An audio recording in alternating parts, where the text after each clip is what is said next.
And we're back. Bits and Bytes podcast. Hello, everyone. Welcome back. It is episode, Joey, 11. Yes. Oh, that was two. I was looking for the goal right there. Yep. See, we're starting already. So, happy to be back in the podcast room with everybody today. We have some great guests. Just a little bit of level setting for the Bits and Bytes podcast. We're striving to provide key updates, innovations, trends in the technology space, sharing out what others are doing and how others can gain insights from that and grow within their realm. So we got some great guests with us today. My name is Matt Scott with my co-host, Joey Wensler. So we got Adam here. Adam's with us on Byteworks. He's our practice leader for the SLED space. And we got Jeremy Stevens from Cisco, practice leader in the SLED space as well. And I mean, Jeremy, I feel like you're an extension of our team anyways. I mean, we work so well together. We love having you here. So thanks for making time out of your day. I appreciate that. Honored. Thank you. Yeah. All right, Jeremy, I got to start this off with a really tough question. What the heck is MGIG? What can you please explain what this concept of MGIG is? Adam's been telling me it's MacGig. Is it MacGig? That makes total sense. Mateo gig. Yeah. No, definitely not. MacGig is exactly what I typically certified, ratified, right? MGIG. Oh, I thought the whole conversation of the whole podcast was MGIG. I'm not sure I can wrap it up in a couple of sentences, but it is the evolution of increased bandwidth of our switches that is becoming necessary just with the proliferation of additional users, additional devices out there. It's just a demand that had evolved that now, is pretty standard and being discussed quite a bit and hopefully is being considered in strategies and refreshes now moving forward in almost every environment that's out there. Seems like a natural progression, right? We're seeing more devices, as you were saying, more, access to internets and networks. And so everything's attached now, right? So it's a natural progression on how do you optimize that, right? Yeah, essentially it's the idea of traditionally in the past, 1 meg, 10 meg, 100 meg, and gig, was the evolution to where we are. Gig's pretty much the standard. Everything else has kind of been left in the past. And MGIG is a general term now that encompasses 1 gig up to now 2.5, 5, and up to 10 gig, using traditional copper infrastructure that's been deployed out there in networks for years. So MGIG, general term, 2.5, 5, and up to 10 gig now to end devices. Can we do a little throwback here? I love an origin story. Yeah, I like it. And it's not even, that long of an origin. I just think back to when the wheel was created. Yeah. So back to when I was in high school, right? Because it hasn't been that long ago since networks really weren't even a thing, right?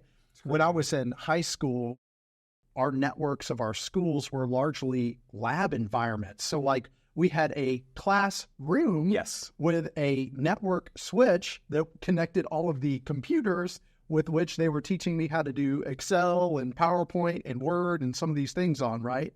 And nothing was connected. We didn't have iPhones or iPads or Chromebooks or any of this stuff back then, right? You had a projector. Most of it was they would wheel out a cart. Right? That's right. Including the media. Yeah. No, I love the media cart when it came in was awesome because you knew it was going to be on a great day. And, most of it was driven from dial-up, right? If they wanted to get connected to something outside of the school, I was even later, right? I mean, that takes me to college, where, I had this little office room and literally had a dial-up modem. And every time I'd get on the internet, it'd be like, burn. Wait, let me put the overhead on there. Yes. Acetate sheets. So I don't mind aging myself a little bit. That would have been back in the late 90s or 2000s, right? So from then, when networks didn't really exist to now, when, we didn't have any phones that were connected to the network, now we've got thousands of phones and devices and laptops and Chromebooks connected to these networks in schools, right? And even our overhead now is right here, right? So cool technology. Keep writing that. Nobody keeps writing. Keep writing. This is what don't do this at home. Do not try this at home. Matt, what is this thing that we're sitting behind? Yeah, so this is a light board, and it allows us to interact with our audience, and that's one of the reasons why we have it here. Interact with our audience while looking at them, but allowing them to see what we're writing because it transposes it and flips it so that they can actually read it. Normally, people are standing at a board, their back towards people and not engaging. So, I mean, really, the true relevance of that for all of you awesome teachers, thank you for putting up with me for K through 12. But the real relevance of that point, Matt, is that you can see the kids throwing stuff at you, whereas before you had your back turned, you couldn't defend yourself. So not only is this helpful for the learning process, but also for the defense program. It's a true shield. Indeed. We don't need to get into cybersecurity, but this is a shield. It's real life physical security right here. secure. I like it. Going back to that, I know you started taking us back through where we came from, right? I think we all experienced that. It's crazy. But, like, where are we going? What does that look like? Maybe, share a little bit, a story, a use case that you guys have seen of this transformation in either schools or, within the SLED environment. Yeah, Jeremy. I mean, so I think, that what is MGIG, if anybody has any questions on that, there's tons of documentation information on there, and not to beat that to death, but the why MGIG, I think, is a really important question. And I think the reason MGIG is now being discussed is that rate and adoption of technology is just accelerating faster and faster. I think everybody that works in technology is seeing that. And the idea of MGIG being a new technology isn't necessarily new technology anymore. So the cost of MGIG has now come down. It's becoming much more affordable for people to consider. And refreshes of environments are not trivial tasks, right? You're not kind of doing that on a regular basis or considering doing that on a regular basis. So if the cost of technology has come down and the appropriateness to be able to reduce the effort of replacing that technology is there, right, is now the right time to be able to adopt that technology with the effort that I want to sustain whatever that technology is for a considerable time forward. And the big driving factor that we find pretty consistently across the board is wireless. Wireless right now is the large consumer of MGIG, and that actually translates from the rapid adoption of new Wi-Fi standards and trying to be able to support more consistent, faster experiences with users that are wirelessly connected. And more users and faster wireless means those wireless access points need to be able to connect to faster back-end infrastructure, which is where MGIG is now serving that purpose. So that kind of touches into fast versus secure, right? Because usually with this kind of technology, there's a trade-off, right? We all want our cake and want to eat it too, or something like that. Have it and eat it. Or the more you have on it, the more you have on your wireless, right, infrastructure, the more risk you have as well, right? So, and from a security perspective, I mean, I think you could probably talk about that in a couple of different ways, because there's the additional security in wireless, right, which is also then driving more and more bandwidth consumption, the need of those wireless access points to connect to a faster back-end port, and then the infrastructure that's supporting it also having faster and faster and higher performance chips that are then driving the capability of those faster ports. And that faster embedded infrastructure that's in both of those is now allowing the adoption of security technologies built into those devices as well. So I think the idea of security is an ancillary benefit of all of that additional performance and the horsepower under the covers that's driving that increased performance. So what you're saying is you can eat and enjoy your chocolate cake while cruising the web on the college campus securely. Or carrot cake or whatever. Interesting. Carrot cake. You made me think of something. Really? Yeah, I like carrot cake, cream cheese frosting.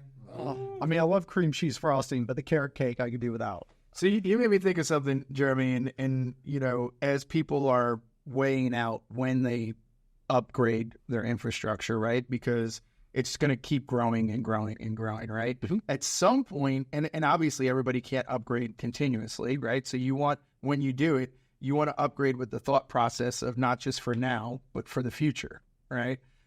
But also, if you wait, to some instances, you might cap out of capacity. You might not have what you actually need to do what you want to do, if that makes sense. Because I'm sure you guys are running into that in conversations out there. So that, Jeremy, is a great lead into the sustainability conversation, I think. Yeah, but before we get to that point, to what Matt, you had said, the idea of, kind of the standard that everybody adopts and understands right now, right? Gigabit Ethernet, right? It's been there. That's been a technology that's been in place and has been relatively affordable for everybody to be able to do for at least a decade. And I think based on our experiences working with a lot of school districts, higher ed and K through 12s, the network standards that are out there being used now will not be in place for a decade. The technology that's connecting into them will demand faster, higher performance than gig, and the refresh of those environments will be required to move from gigabit Ethernet to in multi-gigabit faster than the refresh window that most, I would say, public sector, who I particularly work with, right, would normally refresh those environments. So if you're not thinking multi-gigabit right now, you should be, because the demand for multi-gig from your users and the technology that connects into them will be there around the corner. And, you're going to end up having to do multiple refreshes, very likely, of that underlying infrastructure to be able to support it within a normal life cycle that you would anticipate. So if you're not doing it now, the demand will force you to have to do it in short order. And then to get back to kind of the idea of sustainability, I think, that can be talked about in a bunch of different ways, right? Sustainability is kind of a ubiquitous term to be able to just reduce costs, reduce spending, leverage existing investments in infrastructure and technologies and stuff, but essentially just trying to reduce costs and waste. And I think multi-gigabit and then some of those peripheral technologies that go along with multi-gigabit are kind of helping to support that. Things like UPoE on a lot of those switches that are typically developed in parallel with multi-gigabit. And Jeremy, what's UPoE for those of us that don't know? Power over Ethernet, but PoE from original Power over Ethernet to PoE Plus to now UPoE, and all of that just to be able to say that there's more power delivered over an existing Ethernet handoff to a device. And as they consume more bandwidth, typically they also consume more power. So the evolution of PoE and MGIG have kind of evolved together and typically go hand in hand for things like access points. Correct me if I'm wrong, but like Coda building in Atlanta is leveraging that. I think the Penn Station building up in New York, like all the Cisco facilities, they're using the PoE to not only provide Ethernet, but also, power up desks and lights. And I'm sure there's an abundance of things behind it, right? Absolutely. So Cisco's tried, obviously we make a bunch of equipment. We're a champion of, if not develop a lot of these standards that we bring to the IEEE and the Ethernet Alliance to be able to then ratify as general standards that everybody can use. But we also try to be able to eat our own dog food and demonstrate the use and capabilities and thought processes around, these technologies so that others can adopt those same considerations and strategies too. So we're very much championing in our own office. So Coda and Penn Station, for anybody that doesn't know, are newer Cisco regional offices that have been developed over the last couple of years. And they're entirely based off of the idea of particularly UPoE, but also MGIG is the standard that every device that we can possibly connect into is leveraging, and reducing the traditional higher voltage conduit and heavy gauge copper cabling that is deployed around all these buildings in favor of more sustainable, lower cost, and easier to implement Ethernet delivering power to these devices. And then trying to leverage the cost savings as far as the reduction of the power consumption, intelligent monitoring of the devices that are consuming power, and then being able to support increased bandwidth consumption of those devices over time too, all at the same time. Practical benefits on a college campus is you have thousands of students trying to engage on an interactive assessment platform. collaborate on a Zoom meeting, meet with their peers and their professors, and they're all doing it at the exact same time. So this is a technology that not only eliminates that frustration for students, but also for the staff on campus, because being part of a meeting and there being packet loss and all those things that disrupt communication, that's a real headache. So kudos to what Cisco's doing in that environment. Yeah, and it's a standard, so it's across the board, but absolutely we try to be able to incorporate it everywhere and talk about the benefits of it. And it's not just the additional students, but now everybody's carrying around 2 or 3 or 4 different devices. Sure. They're expecting that same level of performance from 2 or 3 different devices simultaneously. So the consumption of network resources only increasing exponentially over time. And obviously the infrastructure has to support that. Right. It sounds like it improves versatility as well. Like, so what I mean by that is the, classrooms of today don't look like the classrooms that they were, and they're probably not going to look like the classrooms of tomorrow, right? So the ability to have that versatility and to change layouts with ease rather than, to your point, the metal conduits and the copper wires are pretty much fixed where they are. It allows that versatility to adjust and adapt way more easier. That's a really good point, Matt. So, back in the day, we used to have desks with, pieces of glass and computer monitors sitting underneath them and a keyboard that slid out and all of that. All of that was hardwired back to ports and Ethernet, and it was all fixed. You wouldn't actually move those desks around. These days, everything is mobile. Every, K through 12, every college that I talk to, they use all of these spaces as multi-purpose spaces now. We're doing a ton more like video in the classroom, with interactive whiteboards that have touch screens that also have people participating, maybe from home because they can't make it in because they're sick. They're recording these meetings on things like Zoom or like Webex in order to be able to store those in their learning management systems and stuff like that. All of this requires more bandwidth, and not just more bandwidth, more quality of service and ways to actually control it so that not only do they have access to these things, but the end user experience, the student experience, the staff experience is perfect, right. Fantastic. It's easy, almost Apple-like, right? You don't have to think about it. You just walk into the classroom and the network works, right? But in order to do that, you got to have really wide lanes that have really good segmentation of traffic and can work things out. I'd be curious, and I think the users would too, some examples of what you guys are seeing out there. Anything that comes to mind in particular of a project that you've worked on or something that may have even started as one thing and morphed into something else because they saw the magnitude, the capabilities of what this unleashed for them? Sure. Everybody is kind of in a state of transition, and you had pointed out that the 1 gig access has been a thing for like 10 years, but things are accelerating in all ways, and it's exponential or compounding growth, and we're not going to get another 10 years out of MGIG probably, right? It might start at 2.5, but in less than 5 years, it's going to be at 5 gig. In less than 7 years, it's going to be at 10 gig at the access layer. Yeah. And a lot of what's driving that is the devices that we're connecting to all of these networks wirelessly for things like testing, right? You brought up video conferencing and whatnot. At the end of the day, in K through 12, testing is like the big thing, right? We talked about security, segmenting the network, keeping people connected. Not only that, but high availability, right? Because during testing, we cannot have the network go down. We can't have it be slow. Like tests have time frames. You have 1 hour from start to finish this test. We're connected wirelessly over a Chromebook. Yeah. Everything's got to be perfect. It's got to be secure and it's got to work well. So those types of things are really what's driving the increased density of devices on the network, that increased MGIG and other things like that. Are you getting rid of my number 2 pencil? No, but they are getting rid of Scantrons. Oh. So that's a really relevant part of this conversation. They have to document their answer somehow, so it's going to I feel like we should play taps or something because, like... I just did the Christmas tree. I somehow got through. I don't know. Abracadabra, Yeah. Come on. Yeah. Except it only went to...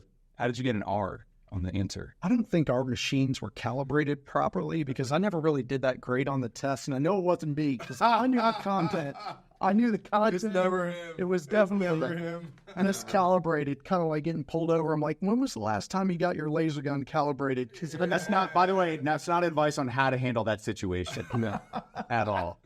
Yeah. I don't know about a use case, but I think this all boils down to at the most Wide open, right?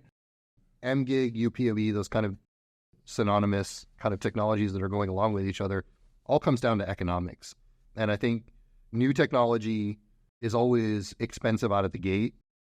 And the cost of MGIG as a technology has come down considerably from where it started. It's similar to the idea of 10 gig ports when we were using 10 gig uplink ports, on switches, being really, really expensive out of the gate. And now they're just built into every single device out of the gate for every vendor that's out there.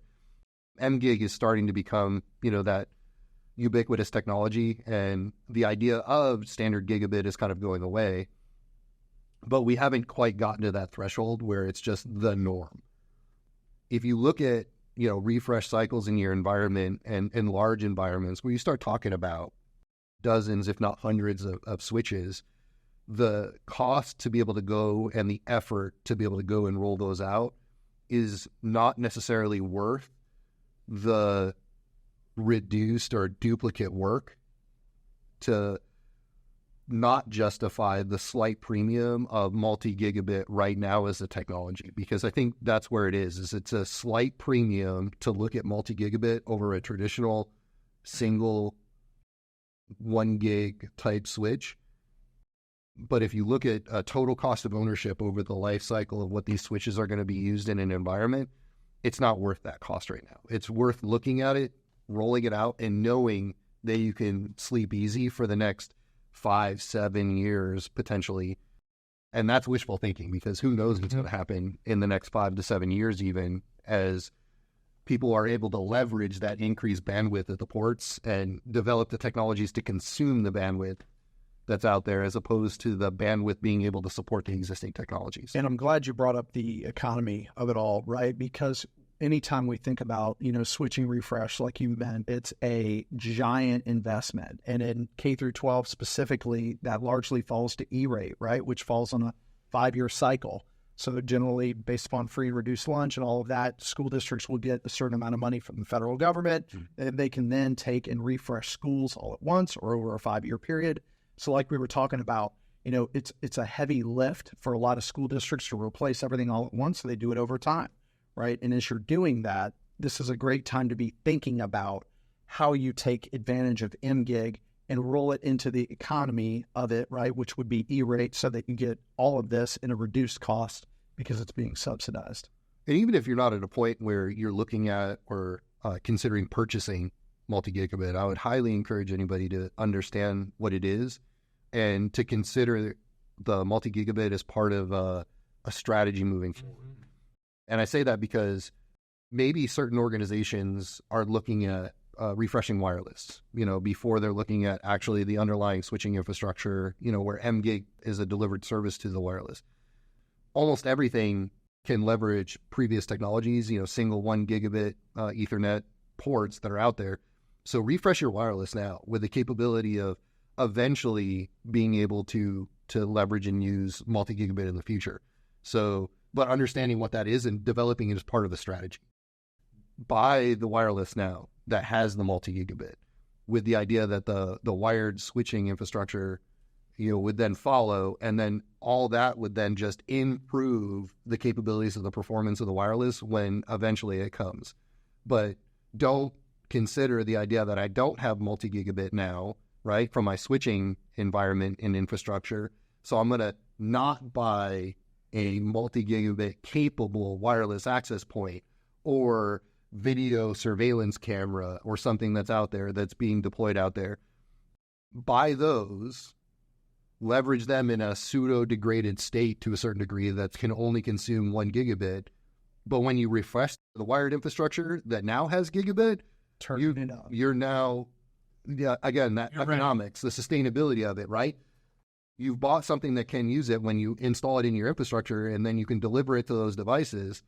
You've made everything better as a result. When you're saying that, what I hear is don't play for yesterday, play for tomorrow. So that you're you're ready to go. And the space that we all work in technology, it's not even playing for today. It's being prepared for tomorrow. It's, allowing you to be as efficient as possible now, but also to forward thinking and allow you, to your point, from a economy of scale and preparedness, being ready so that you don't have to do things twice. It's funny, like I think about this stuff, and at the end of the day, we all do this for end users, right? And myself as an end user, something completely unrelated, but also tied to networks. I think about like my iPhone, for example, right? I've got an iPhone 13. It's probably all in my head, but I feel like every time that Apple releases a new iPhone, the performance on my iPhone gets considerably more. It's not in your head. It's probably in my head. Probably in my head. Yes. But I think about that in school environments, right? Yeah. So every time new devices are released, new Chromebooks, new phones, new things like this, these new devices support the latest and greatest technology. And if your school district doesn't support those, you're limited. It's not good, right? You're limited. You can't do everything that others can do. You're at a disadvantage. Yeah. So, I mean, I truly think it's funny, Jeremy. I've been doing this for a very long time. Like you have, I've seen superintendents and, principals all the way down to principals of schools and teachers go from closer to retirement to much more youthful, and their understanding of technology be much greater and their focus on technology being a lot greater because they now see it not as a hindrance, but as a competitive advantage to what their school district is offering. Okay, so that's a huge question that I would have, because as somebody that doesn't know a lot about a lot, sometimes we can feel intimidated about asking that first question to that first person. So what would be a good first step for somebody that is in a position of leadership, that can make those decisions to propel this conversation forward? Jeremy, you want to take that one? There's a ton of good, really leading questions, but I would probably think about the idea of, what are we doing to be able to, kind of to Matt's point, support tomorrow, because nobody can predict the future, right? We don't know what it's going to be. And I mean, let's borrow from the idea of the cybersecurity conversations that we've had in the past, like what keeps you up at night. There's not any time for redundant work that's out there. Teams are saturated, they're overwhelmed, there's a ton going on. Technology has become this giant beast that is great. It is a huge enabler, for organizations and education to be delivered to a lot of students and, whatever other aspects that organization may serve. But you can't sustain all of that day-to-day monotony that's in technology. So if you're going to do something, do it right, and do it right the first time, and don't do redundant work. So I would say, like, what are we doing to support the future? Would be an idea there. MGIG is one of those technologies that even if you're not using it now, I guarantee you're going to be using it in the future. It lets you sleep easy at night, right? Because you know that you have it, even if you're not using it right now, you're going to use it later. It's not, let me put it this way, it is a great investment because I guarantee you it'll be leveraged at some point. Let's use Atlanta and Highway 400 as an example of this, right? Atlanta is a city. In 96, when the Olympics came here, that's when everything changed for Atlanta. Mm-hmm. It grew way faster than I think anybody expected it to grow, and all of our roads were already in place. So we're now retrofitting Atlanta to fit what's still growing from a population perspective. I don't know how many lanes I-75 is over by 285 and the Cop Galleria and Brave Stadium and Battery Park and all that. Is it like 20? Is it like 20-something lanes wide? With an express lane, it's still not enough. So my point in bringing all this up, right, is when you think about your network, and while, people aren't using the bandwidth today, trust me, I can tell you from living in Atlanta for 20 years, the people are coming. It's going to look like 5 And if you can't handle the cars, it's going to be backed up. And I don't think your users are going to feel when they're sitting in gridlock traffic trying to get to a Braves game because you don't have enough lanes. Or you could flip that on its head and say, if you prepare now, they'll feel like those in the express lanes passing everybody. I like it. I don't know if I've necessarily heard the term yet, but maybe we need to coin the term instead of road rage, network rage. Wow. Oh, hashtag that. I like it. I don't know. Rage. Well, guys, I wanted to express sincere thank you, gratitude for you guys being here, having this conversation. I know we joked around a lot, but that's what this is to be. We'd love to get deeper with anybody that wants to get deeper. Customers that have questions, please do not feel intimidated to ask that question. We're here to partner to help bring you to that next level. It's exciting times. I know we see it day in and day out. So let's do it together. Bits and Bytes podcast. We got Adam, Jeremy Stevens. Thanks, guys. Thank you. Episode 11. Here we go.